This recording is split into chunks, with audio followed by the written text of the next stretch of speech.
So on this episode of Squatch and Learn, I'm going to talk to you guys about how to fish in the wind.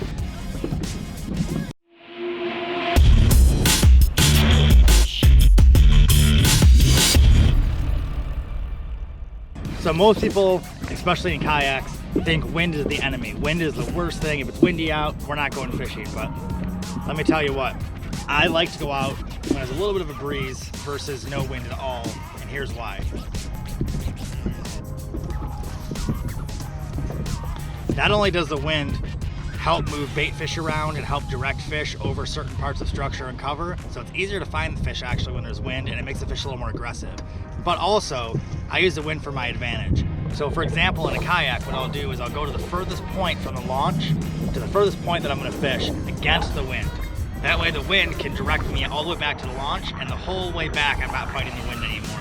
So this is why I use the wind for my advantage right here. Gets me some fish while I'm dragging chatterbait in the wind. So I'll use my kayak and I'll get out to the furthest point and then just use the wind and I'll zigzag around with my rudder.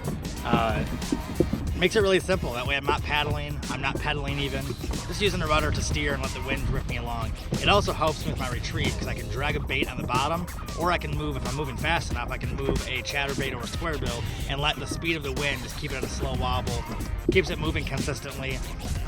Just makes everything a lot easier. So the wind is your friend if you use the wind correctly. So keep the wind at your back and make sure you guys steer with it. It'll get more fish in the boat, and don't be afraid to try out fishing in the wind. Thank you guys very much, and I'll see you on the water soon.